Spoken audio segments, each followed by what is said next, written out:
Mai 2015, date de ces manifestations. Suite à une lutte continue, l'État d'Israël a enfin reconnu le racisme au sein du système à l'égard des Éthiopiens. Pas seulement à l'égard des Éthiopiens, mais de façon générale. L'État a reconnu que le système était raciste. Le Premier ministre a composé une équipe chargée de la lutte contre le racisme, avec à sa tête le chef du ministère de la Justice, Madame Amy Palmore. Et au final, le travail de cette équipe a révélé que le racisme existe et s'exerce à tous les niveaux.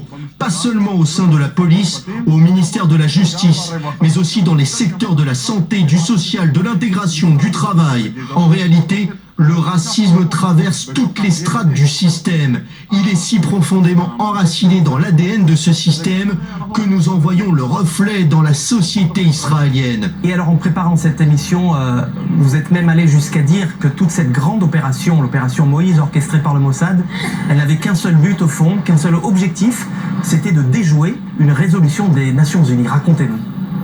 La principale raison pour laquelle ils décidèrent d'ouvrir les frontières afin que nous puissions immigrer en Israël a été motivée par la résolution de l'ONU en 1975 qui apparentait le sionisme au racisme. On connaît cette célèbre séquence où Chaim Herzog, debout à la tribune de l'ONU, lit cette résolution qui compare le sionisme au racisme. Ça a été le catalyseur. Israël a finalement dit « Ok, nous allons chercher des juifs noirs qui vivent en Afrique, nous les ramènerons en Israël et nous dirons au monde comment pouvez-vous comparer le sionisme au racisme alors que nous sommes allés chercher les juifs noirs pour les ramener en Israël ». Là, vous portez des accusations très graves envers l'État d'Israël, et pourtant on ne peut pas s'empêcher de penser que c'est la première fois qu'un État blanc évacue des personnes de couleur dans le but de les sauver et non pas de les réduire en esclavage. Qu'est-ce que vous répondez à ça ? Israël ne s'est pas engagé pour ramener les Juifs d'Éthiopie. Ceux qui se sont engagés et ceux qui se sont battus, ceux qui ont payé le prix fort, ce sont nos parents, nos ancêtres qui ont lutté pendant des années, des milliers d'années pour revenir à la maison. Ce sont eux qui se sont battus pour arriver en Israël. Ils en ont payé le prix de leur vie. Nous avons perdu énormément d'hommes qui sont morts en chemin. Alors pour finir, Avi Yalou, je voudrais qu'on parle du service militaire en Israël, qui est censé être un creuset de fusion de la société israélienne, une grande rencontre sociale entre les différentes composantes de la société israélienne. Et vous me disiez que 50% des soldats éthiopiens passent par la case prison.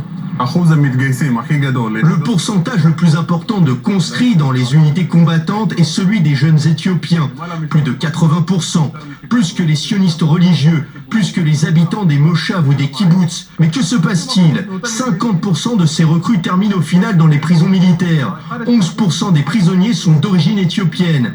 Reste la question de savoir pourquoi. Je voudrais dire un mot sur Avram Mengistu, qui est captif depuis plus de 900 jours dans les geôles du Hamas.